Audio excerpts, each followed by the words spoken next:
Dr. Kara. This is Dr. Hillary. We're here to talk about PCOS tonight.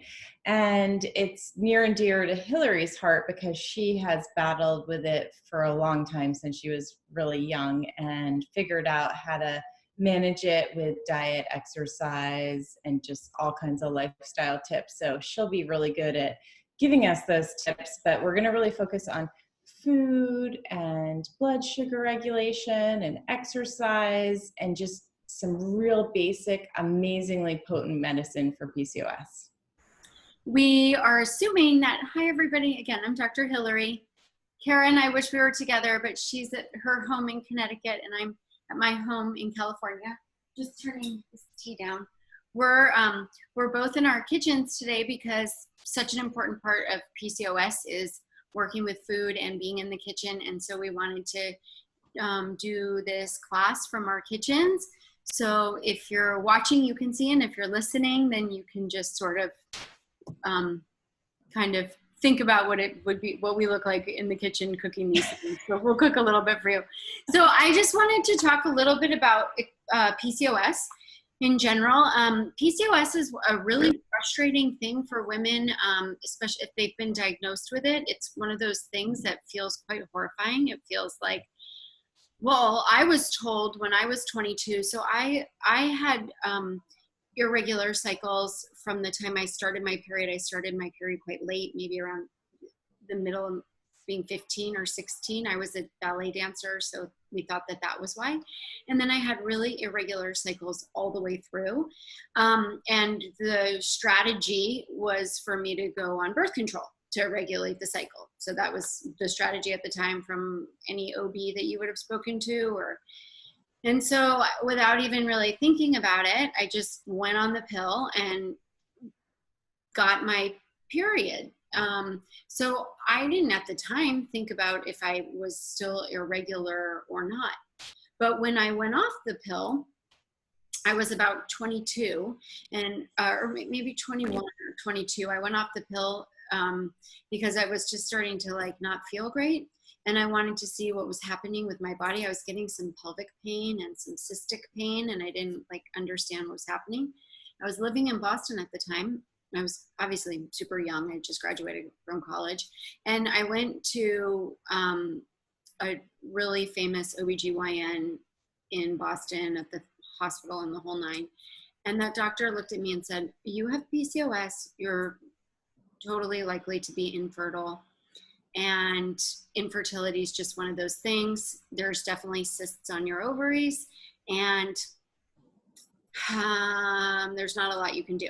And I remember calling my friends at the time, like, wait, I'm 22 and I was just told that I'm like infertile, and it seems really strange.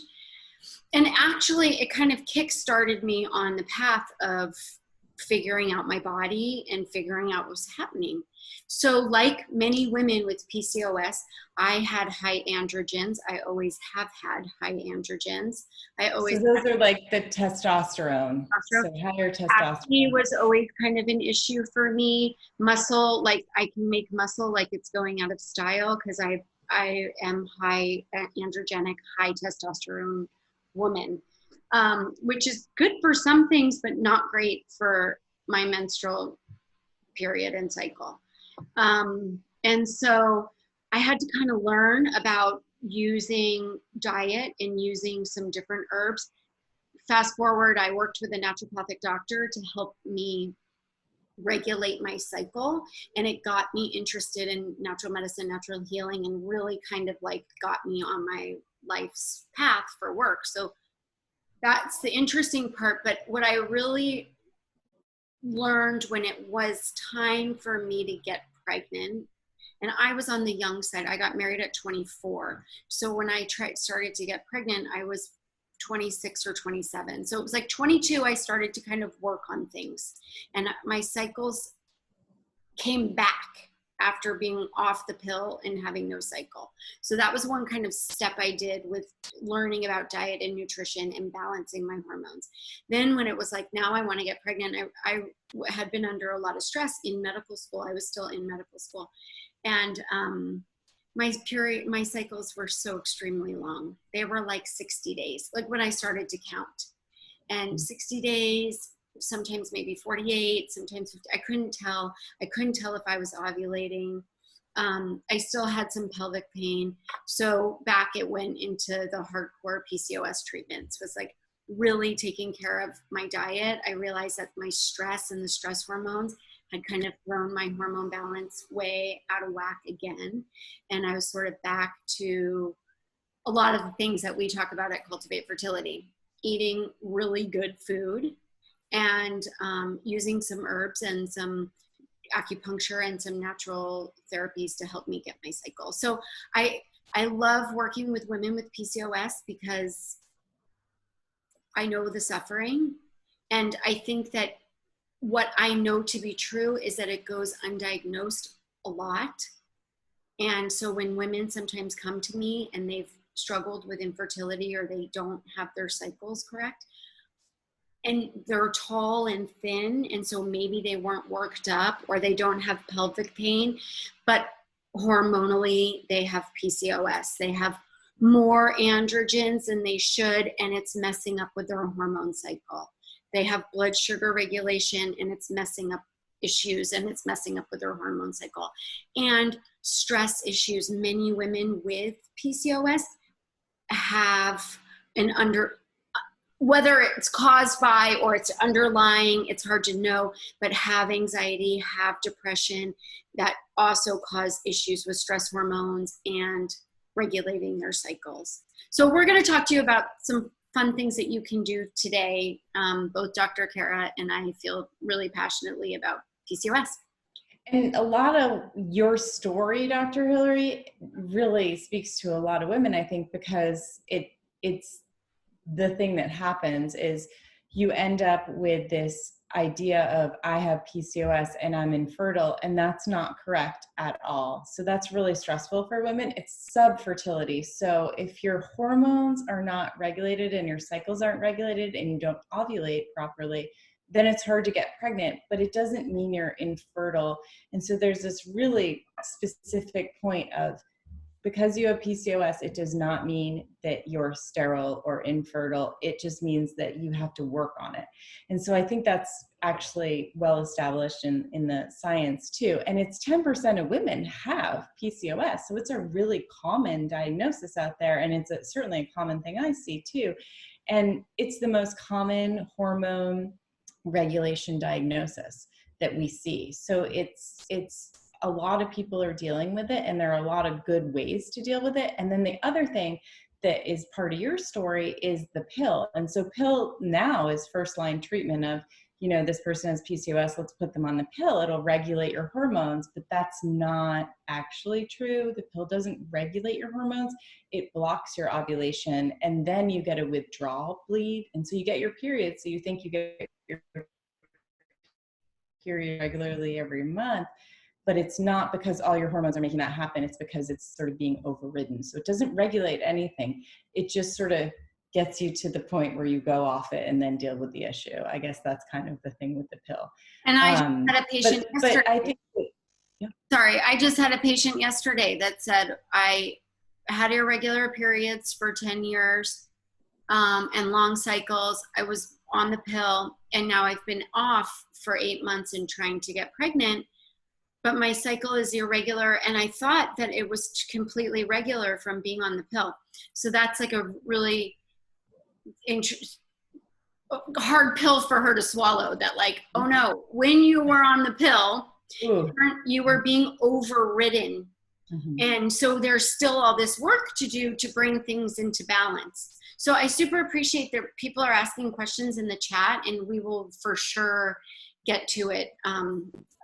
Ask any questions you want. That's a big part of it, and we will get to it. So we would love to hear where you're from and where you are on your fertility journey, so we can try and talk to you. If you're trying to get baby 3, that's different from somebody who's been having all kinds of fertility treatments for a few years. So let us know where you are if you don't mind. So now's a good tweet. So I want to say it right, but Adriana asked, she said, has super long cycles and sometimes 72 days, never been diagnosed with PCOS. So just just because you have a long cycle, it doesn't necessarily mean you have PCOS. PCOS is this like grouping of symptoms where there's hormone irregularities and often higher DHEA and higher testosterone, and often lower progesterone. Because when you have the higher androgens, the progesterone gets lower. There's often less of it in this kind of picture of symptoms. Also, there tends to be some issues with blood sugar regulation that we can sometimes see on lab tests, sometimes not. Sometimes you can see cysts on the ovaries, sometimes not. Some women can have the syndrome without the cysts, and the hormone irregularities without the cysts. Some women have cysts. So it can look very different for different people. And we call it an umbrella diagnosis, right? And so you have to maybe have 2 out of 3 criteria, and it depends on sort of what you are looking at. But I have to say it's often that people are diagnosed too young, and that isn't actually the problem. So you have to be careful. If you were diagnosed as a teenager with PCOS, you might want to revisit that one. And then I do think it's really interesting. I have people say, but I'm not overweight. How do I have PCOS? And so there are these lean people who are, and it's a lot of people who still have PCOS. So you do not need to be overweight. A lot of people actually don't have that sort of insulin resistance as their predominant thing, but they still may have too many of the androgens. But if you're a person who has like lower back hair or some facial hair or something like that, or even the male pattern baldness, you know, like think about like your uncle's hairline or something. Oh no, come on. No, but I had some of that male pattern balding, more of a hairline like that. And yeah. I had definitely had some hair loss, and I for sure had a lot of hair here. Love electrolysis. I can't see any of it. No, it's gone because I did electrolysis. Anyway, so those are Anyway, so one thing about somebody asked about having a long cycle. So sometimes we can't figure out, you know, exactly what the cause is, but we have to look at the ovaries for that. And so there's, you know, going to your doctor and getting labs done is always good advice, but sometimes you can fix the ovary problem with some dietary changes. So PCOS, I just looked at some research study today, Hillary, you'll like this study on fish oil. And they gave the women with PCOS fish oil, and then they had a group of women with PCOS who was the control group. They didn't give it to them. And the average day of cycles was very long. You know, it went down from like 49-day cycles down to like a 27-day cycle. And it was dramatic, the change. Just taking fish oil. So changing things in your diet can help. It's just first line treatment. So we want to talk to you more about what you can do. So the biggest issue for women is when they're trying to get pregnant and they've got an umbrella diagnosis of PCOS or hormone dysregulation that PCOS causes, is that it's very difficult to know when you're going to ovulate, typically. And your cycles are unpredictable and often long. Not always, but can be. And so that is one of the things that we just want to help change for our clients and our patients. And food is your first stop. Food, we're going to talk about food a lot. We're going to talk about exercise, and then we're going to talk about knowing your ovulation cycle a little bit more. And fish oil, like Dr. Kara talked about, one of the biggest food deficiencies in our diets is omega fats, essential fatty acids, fish oils. So I have some here. Oh, good. Why don't you talk about Okay. So we go into this in our Cultivate Fertility diet in detail about the omega-3 fats, but one thing that's really helpful to start adding in today is some nut and seed kind of mixtures. And so this is a seed mixture.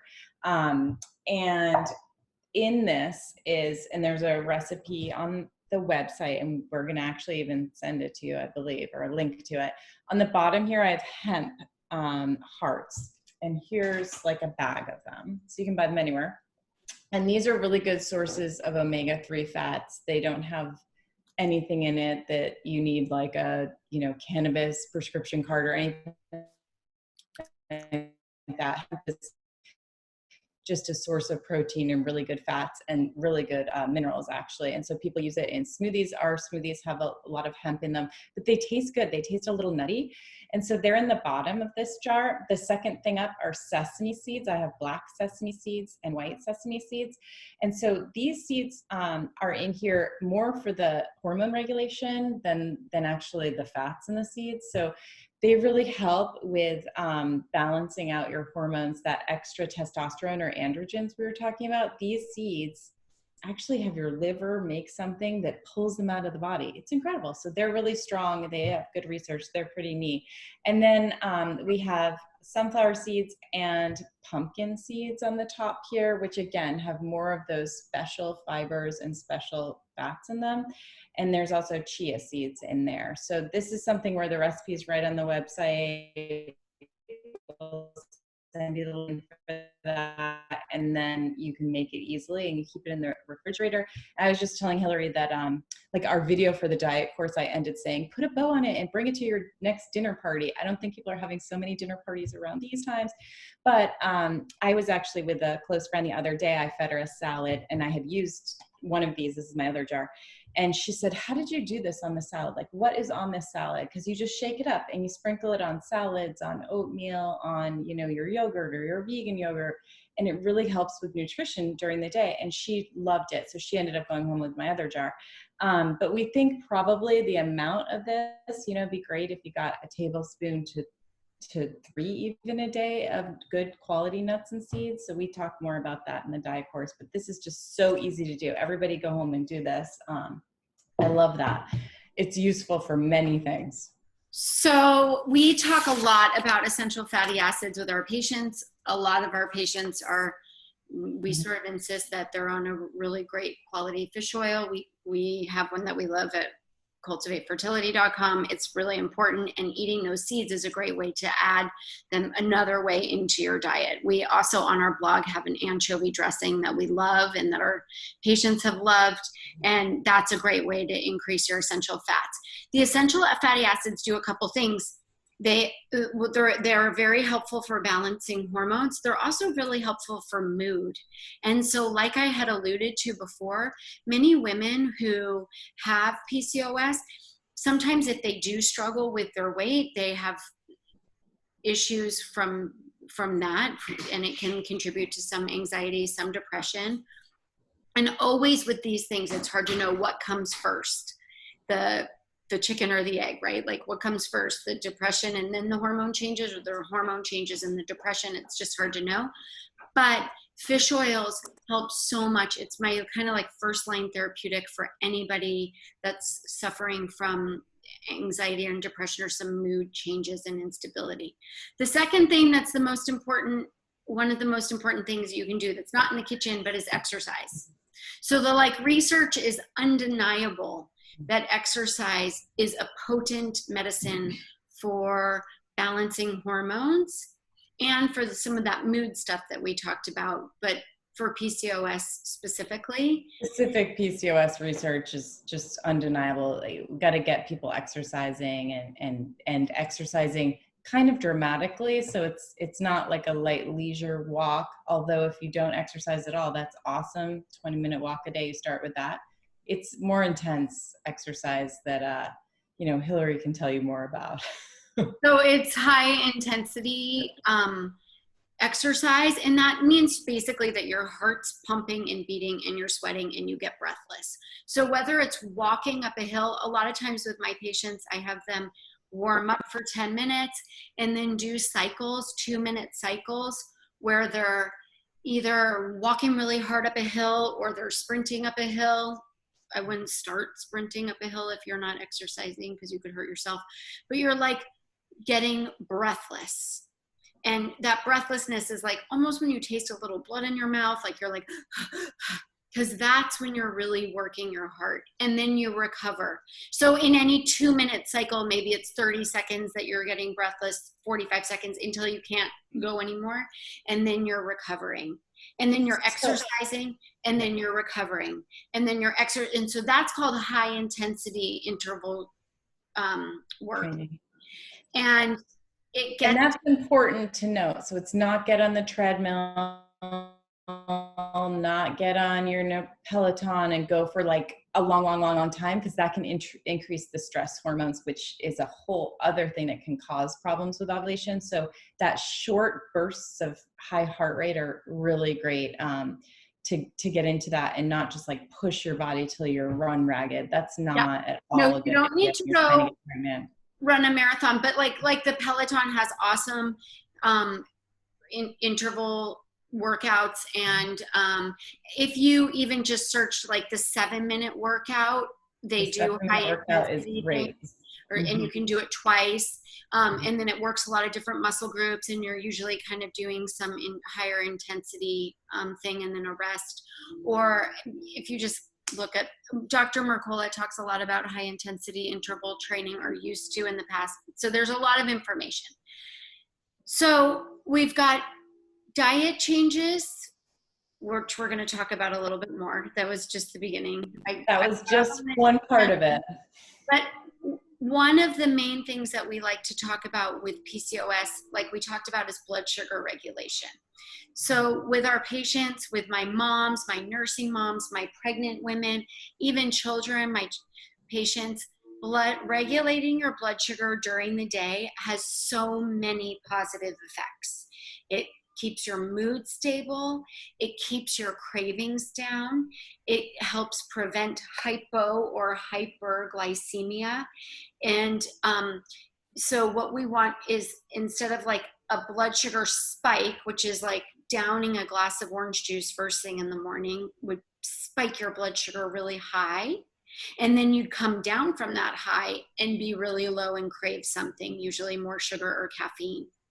So you want to do something in the morning where we do a lot of smoothies with our patients and our clients at Cultivate Fertility, using a high quality protein powder, taking also fish oils, or putting fats into that, using fat and protein to help regulate your blood sugar.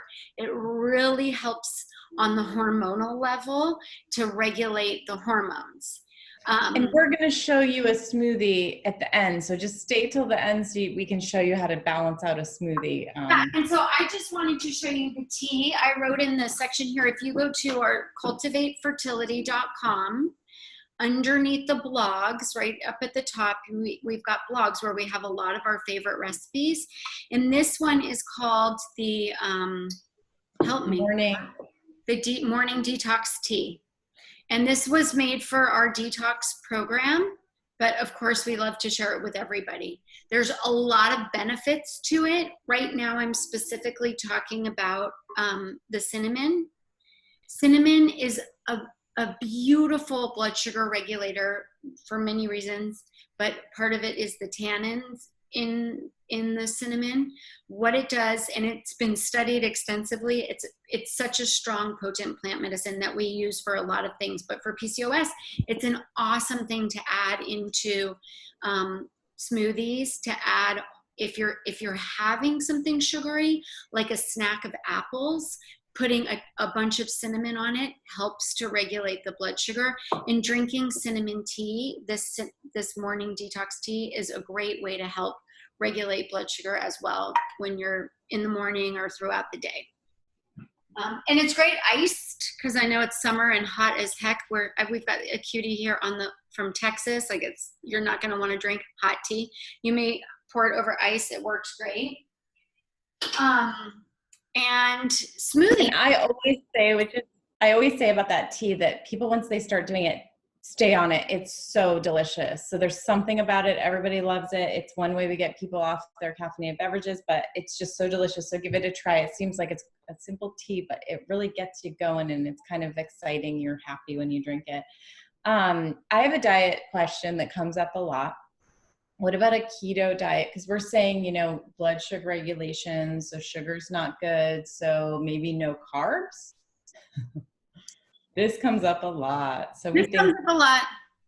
We don't love it. We don't love our fertility diet, and we've got a whole long, great course on it with a ton of recipes, and we go ad nauseum into it. What's the best fertility diet? The best fertility diet, time and time again, research has shown, is the Mediterranean diet. And the Mediterranean diet does have some carbohydrates. Now, there's a big difference from eating white bread from eating very nutrient dense carbohydrates that work for your body and that are really full of antioxidants. We want to be, our fertility patients, we want to have food that's rich in antioxidants. And you'll see if you go to our website and look at our foods, any of our food pictures, like on our Nourish page, or if you look at images from the diet course, you can watch a video that just introduces the diet course. You can see all this gorgeous food, lots of colors, lots of vegetables, lots of antioxidants. It works because they help ovary health, it helps hormone health, and it helps the dudes with their sperm health. So we're really into promoting a lot of colors, very, very, very colorful plates. And we're not really about restrictive diet. We're into let's really eat these fertility superfoods and have a fantastic diet that will later on in life prevent early onset dementia and heart disease and cancer and all those things. So we just promote a really healthy diet that happens to also coincide with all the fertility research that we know about. And so the keto diet question does come up a lot, and it's really interesting because if we say for PCOS you should not be eating sugar, it's really different if we say don't eat sugar rather than we don't want you to have any whole grains or any sweet potatoes or anything like that. So it's sort of the carb choices. So if you're having, maple syrup and honey and sugar every day in larger quantities, we don't want you to have that. So that's the one thing we're going to be restrictive about, because it's really clear that that's not good for your ovaries, whether you have PCOS or not. And so we really want to be really clear on this, that the keto diet is not helpful for ovulation. And so sometimes people go on a keto diet and then it messes up their menstrual cycle. They may stop ovulating, much like if I started training for a marathon, which I'm not going to do at my old age, I would stop having a menstrual period potentially because my body fat would go down so much. So just like that, you don't want to do some crazy, dramatic, stressful diet when you're trying to get pregnant. It's not a good idea. If you're very overweight and you want to lose weight before getting pregnant, because the extra weight does have risk associated with it, then maybe you do a keto diet for a shorter period of time just to get that weight loss going, but not actively while you're trying to get pregnant. Definitely not while you're pregnant. We get this a lot, and it's problematic when people have like blood sugar issues during pregnancy. Somehow they go online and find out I'm going to go on a keto diet. Not a great idea. So we want you to teach you how to eat properly with these fats and this protein regulation, and how to do that instead.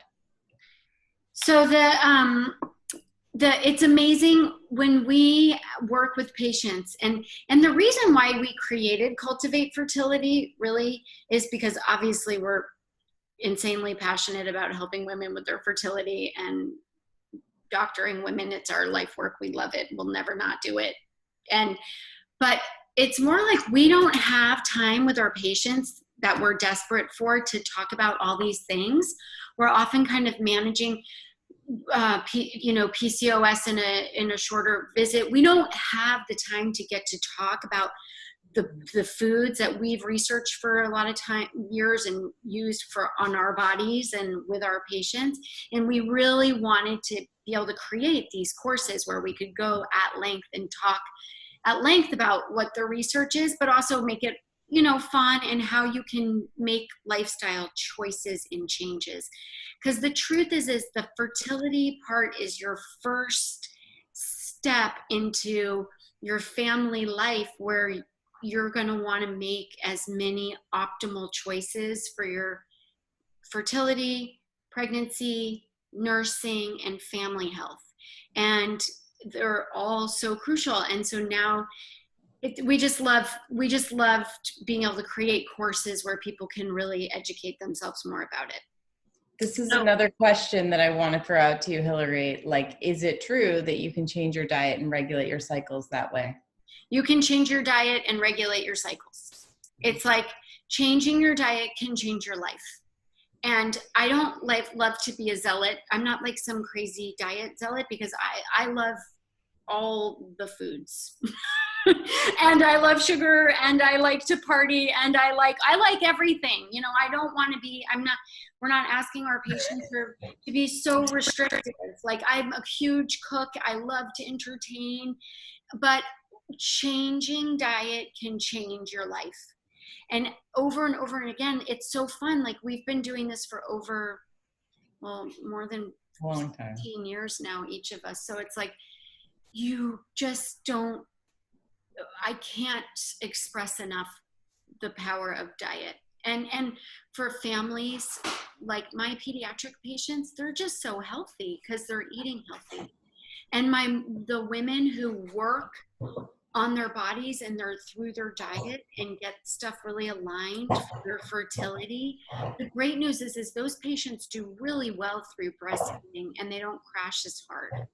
Sometimes I see these women who are young, 17, 18, 21, they get pregnant easily, but they don't have a great foundational diet, and they crash when they're breastfeeding. One of the silver linings, although it's hard to say that there's silver linings if you're working on fertility or if you have an infertility diagnosis, it's obviously ridiculously challenging, and we understand that. One of the silver linings is if you go down this path of really working on your diet and connecting with your body, it will help you so much along your parenting journey. So enough lecturing, but I can't stress enough how much my diet changed. For my PCOS, when I was a stress eater and a bit of a binge eater, and I was consuming way too much sugar. I was thin because I was exercising, but I was over sugar, over caffeine. I overdid all the things. So once I learned to kind of regulate my blood sugar and to eat more antioxidants and to eat kale and to like some of these foods, it changed my fertility. I would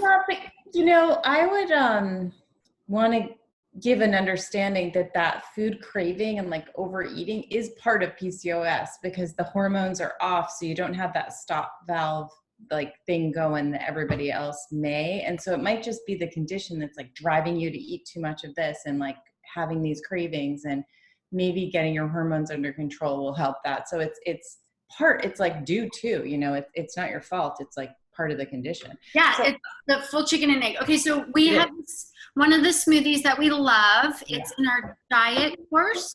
Mm-hmm. It's also in our detox course booklet. So we also have a detox that we love, but we're talking mostly about the diet. So I am doing this. You can see it's very late. It's like, 9:30 at night at my house. And so I'm doing this as kind of a dessert for my family. So I'm using coconut milk in this recipe. This recipe is absolutely in the blog. There's a YouTube video showing us make this recipe.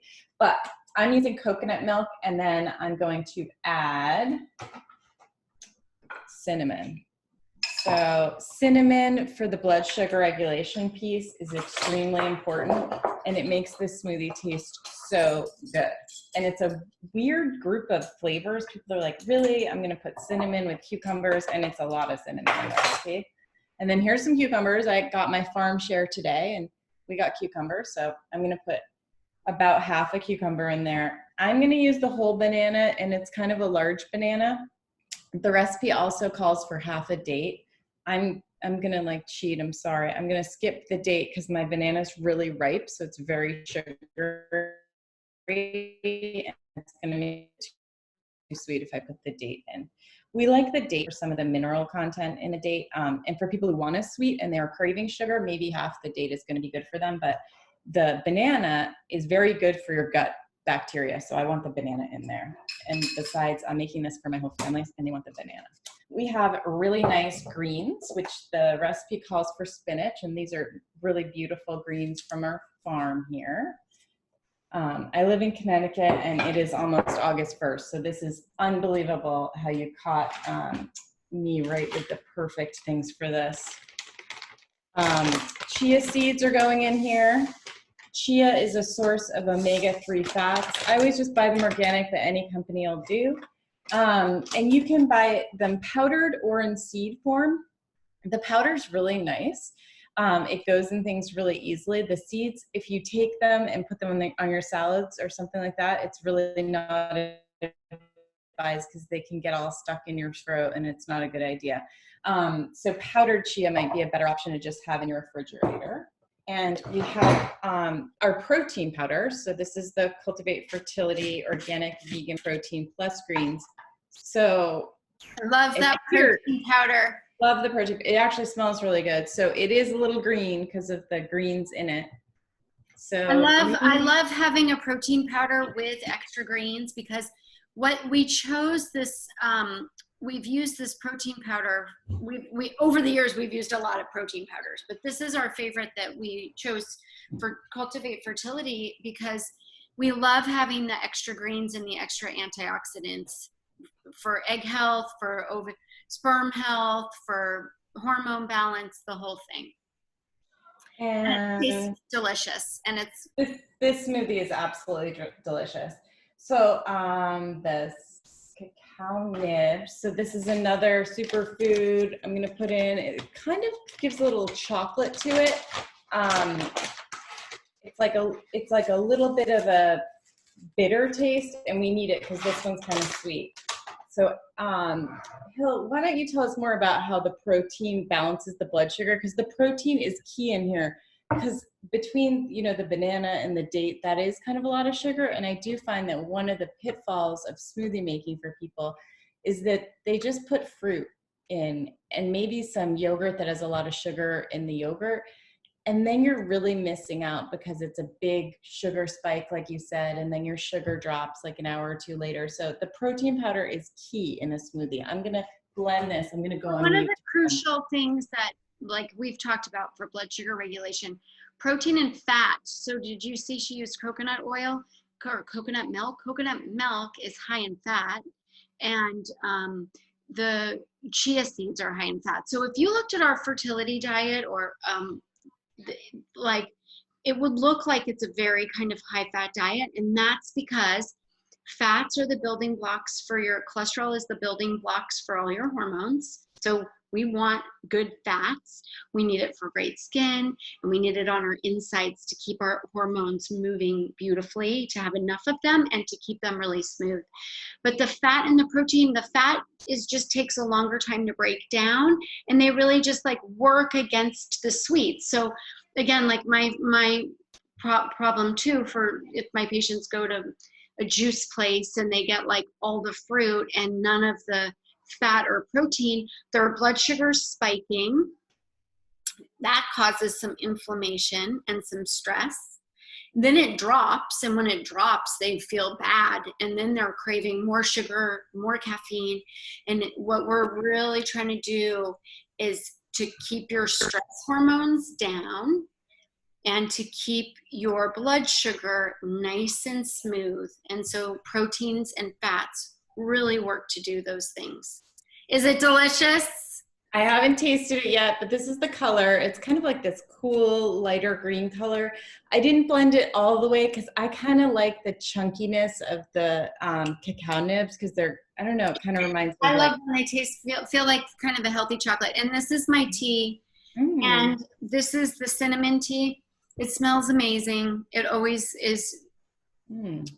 We're both having cinnamon. Mine is, I can't even tell you how delicious. We're both having cinnamon because we're talking about PCOS. And so cinnamon is a PCOS superfood. It's one of our fertility superfoods and detox superfoods. And you can read more about that on our blog. But so we're talking to you about some of our programs because we really believe that diving a little bit more into your fertility will benefit you, like I said, in so many ways. It's not just about your fertility. It's about your whole body and your health, or your family's health if you already have a family and you're trying to make more. So there's two things I think that are really important learning for PCOS that we can offer you. And one is that diet course. It's just foundational and it's kind of fun and easy. You'll refer back to it. It's got a ton of beautiful handouts with recipes. You could try new foods for a long time based on that, and a lot of really our fertility superfoods that we really want our patients to be eating all the time. So that's that. And then the other one is an ovulation course. We made a mini course on ovulation because so many of our patients have questions about if they're ovulating, when are they ovulating, when are they the most fertile, how do my hormones work? And so we really talked a little bit about the science and a lot about kind of what you can do about what we go through with our patients. And some of our patients look at us bright-eyed like, well, I don't remember ever learning this, how the female hormone symphony works, the things that work against it being well-timed, knowing when you're ovulating, knowing when your fertile window is.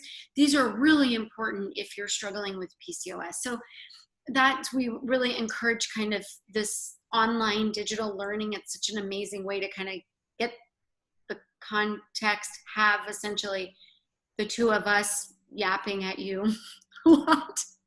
But, and you can kind of do it as you want. There are all these courses you can kind of learn a little and then go back. The ovulation course is shorter. You can get through it quickly, but you can go back and like use it as a reference. And that's the thing that we're so excited about, that we get to offer through Cultivate Fertility, that our patients don't get when they work with us in person, because they can't go back and keep learning it with us that time. So anyway, So I guess the point of PCOS, this little talk we're doing here, is just to make sure you're really looking at the diet, because I just always am so sad when people think that they can't do anything about it. You really can, and you can help your fertility incredibly by doing daily actions that aren't so difficult. I mean, this is absolutely delicious. The foods taste delicious. We can't eat. We're like ladies that love to eat.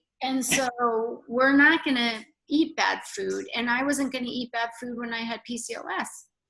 I just had to learn about the right foods and superfoods and ways to balance my hormones.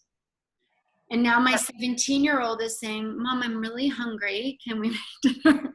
Are we done now? I think we are. I'm going to go serve my smoothie to the rest of my family, and I will see you next time. If there's any questions from anybody out there, please let us know, or please join our Facebook group, the Cultivate Fertility group, because that's an easy forum for asking Dr. Kara and myself some questions if you have any further questions, or we can kind of point you to different resources or plunk around our blog. And also we have webinars on the website that we've recorded previously, so you can learn some stuff about ovulation that way too. But so much luck to you on your fertility journey. Have a lot of faith in what your body can do when you put all the right things into it. Good luck, everybody. Bye, Kara. Bye. Thanks for being with us tonight, everybody.